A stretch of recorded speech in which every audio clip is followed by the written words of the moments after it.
후회하지 않을 삶을 살고 싶습니다. 주님께서 원하시는 길을 가고 싶습니다. 이 길이 원하시는 길이 아니라면 그 길을 찾게 해주십시오.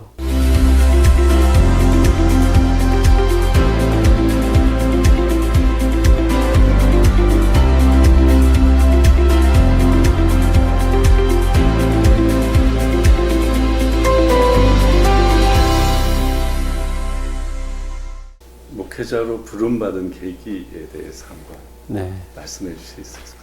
그러니까 목회자가 된 배경이라고 선명하게 말할 수 있는 어떤 계기는 확실히 있는데 그러기에는 제가 좀 확실히 준비가 잘 안 돼 있는 상태에서구나. 그래서 이제 그걸 하나님의 은혜라는 관점으로 말하자면 하나님은 우리의 준비 여부와 관계없이 부르실 수도 있구나. 꼭 그렇게만 되는 건 아니지만 그런 생각을 하게 되는데, 일단은 저는 대학을 신학을 했고 그리고 대학 신학과를 졸업하면서는 이 길은 내 길이 아니라는 확신을 갖고 그리고 일반 대학원을 갔죠. 기자 되는 게 좀 더 좋겠다 싶어서 이제 기자 시험을 준비하던 중에 어느 날 대천덕 신부님의 강의를 듣다가 소위 그 사명적 회심이라고 할까요? 근데 존재적 회심은 이미 하나님의 부르심이 이미 있었지만 제가 대학교 1학년 들어가기 직전에, 근데 사역, 그러니까 내가 어떤 사명으로 어떤 일로 풀타임으로 내 삶을 집중하는 게 좋겠는가라고 하는 것과 관련해서는 좀 불확실했던 것 같아요. 막연하게 현실적인 선택으로 기자하면 내가 내 기질과도 맞는 것 같고 또 하고 싶은 일도 하고 뭐 먹고 사는 데도 지장 없고 또 뭐 사회적 명분도 나쁘지 않고, 그러니까 일간신문 기자하면 딱 좋겠다 뭐 이런 식의 막연한 생각으로 막 준비를 하다가 그때 좀 훨씬 더 깊은 차원의 도전을 받았던 것 같아요. 대천덕 신부님의 강의 중에 우리 존재가 우리의 삶에서 이렇게 존재 자체가 이제 삶에서 뭔가를 남길 수밖에 없는데 과연 사람이 남느냐, 뭐 일이 남느냐, 사람이 남느냐, 어떤 추구했던 어떤 공명심이 남느냐, 뭐 이제 이런 비슷한 도전이었던 것 같아요. 그래서 당신은 사람을 바라보고 있는가, 사람을 남기는 삶을 찾고 있는가, 뭐 이런 쪽의 도전이었던 것 같은데 그게 그날따라 굉장히 강력하게 왔어요. 제가 이렇게 보통 은혜를 많이 받는 스타일이 아니에요. 그러니까 워낙 잔머리를 많이 굴려가지고. 근데 그날은 그냥 확 왔어요. 와서 그야말로 말씀이 나를 삼키는 느낌? 말씀 앞에 이렇게 보통 고꾸라진다 뭐 이런 표현 쓰는데 그게 적절했던 순간인 것 같아요. 전무후무한 저로서는. 그 이후에는 그런 시간이 없었는데 어마어마하게 울었어요. 하여튼 막 흐느끼면서 제가 바른 길을 가고 싶습니다.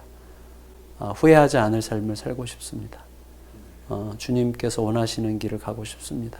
이 길이 원하시는 길이 아니라면 그 길을 찾게 해주십시오. 그러나 어떤 길이든지 사람을 쫓는, 사람을 구하는, 사람의 생명을 얻는 그런 길을 가겠습니다. 이제 그게 이제 결정적 계기가 됐던 것 같아요. 네. 목사가 되시고 또 이 여러 가지 이력을 보니까 청빙되고 목회하다가 또 새로 개척하시는 일을 하시더라고요. 네. 그 과정도 한번. 그 과정도 뭐 결국은 하나님의 은혜와 나의 치명적인 연약함 사이의 역학관계. 저는 이 정도로 정리하면 좋지 않을까 싶어요.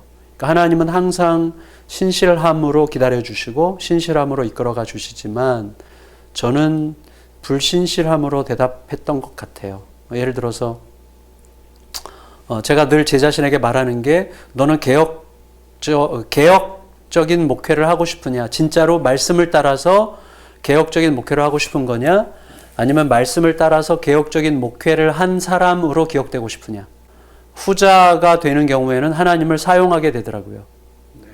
그래서 결국은 내 존재를 증명하고 싶은가, 아니면 내 존재를 바쳐서라도 주님을 증명하고 싶은가.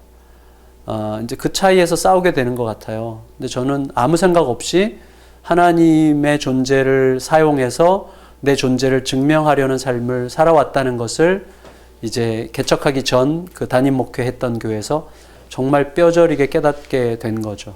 네, 거기서 어떤 계기들, 어떤 교회 안에서의 갈등 구도 속에서 분노하게 됐고, 분노 끝에 우울증을 앓게 됐고, 우울증 끝에 분노와 우울증의 원인이 성도들 혹은 나에 대해서 대적하는 성도들에게 있는 게 아니라 내 속에서 추구가 근본적으로 비뚤어져 있었구나.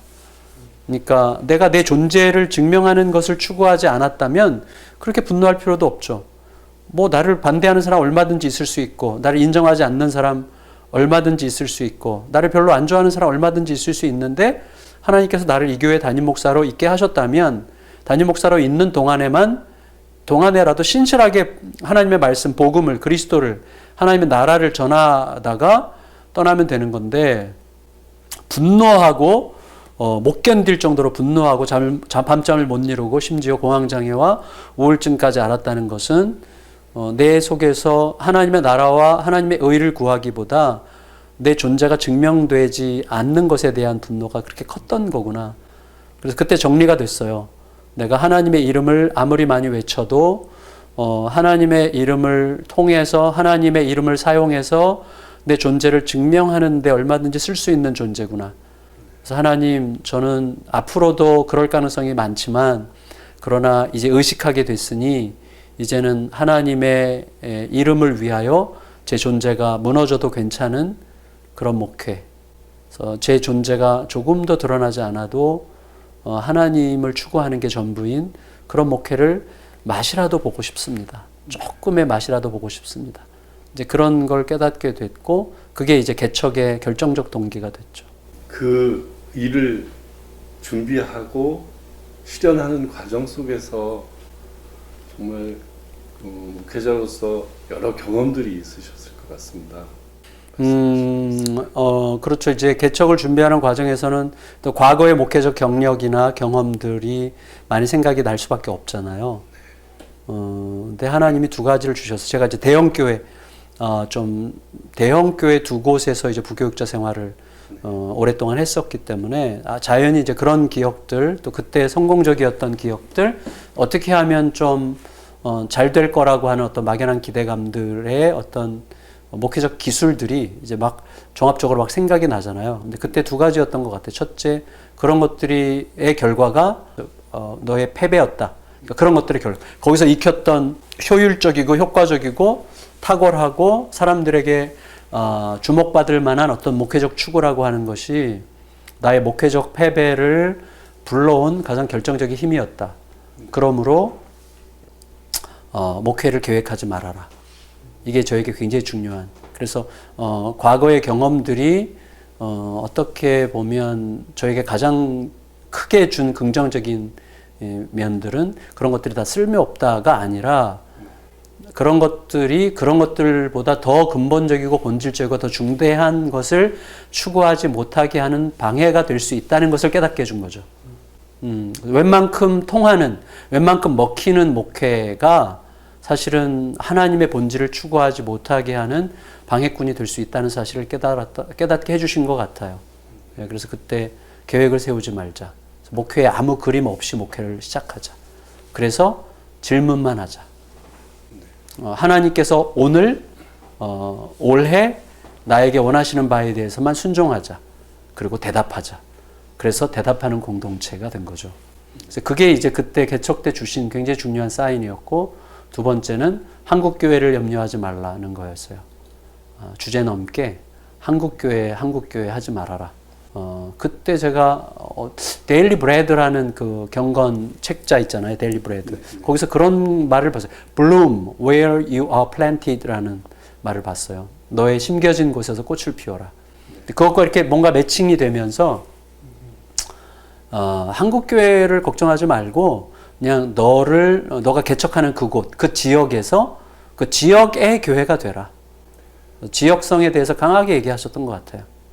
제가 지금도 이 지역과 함께 가는 목회를 굉장히 이제 생각을 많이 하게끔 되죠. 행복하게 생각하고 있고, 또 이 지역 목회자들과 지금 연대해서 여러 가지 일들을 같이 도모하고 있는 중이죠.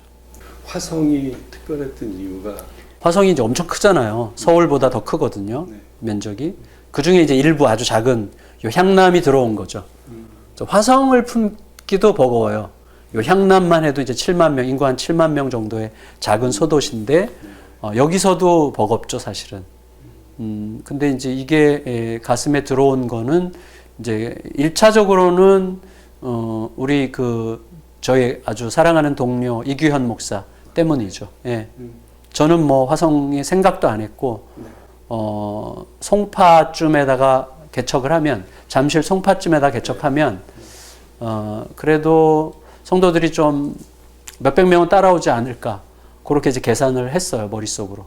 이제 화성에서 목회하는 그 친구가 화성이다. 무조건 와라. 그랬죠.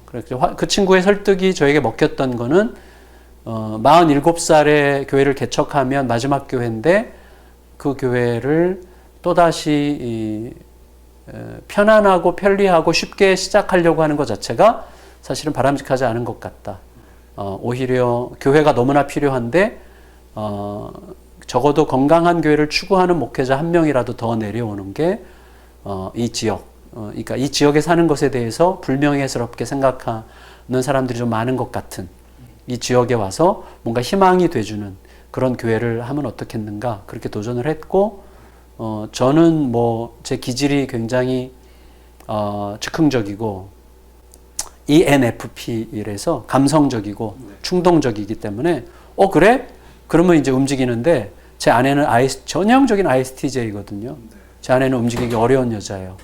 제 아내가 놀랍게도 기적적으로 여기 한번 내려와 보더니 여보 가자 그랬어요.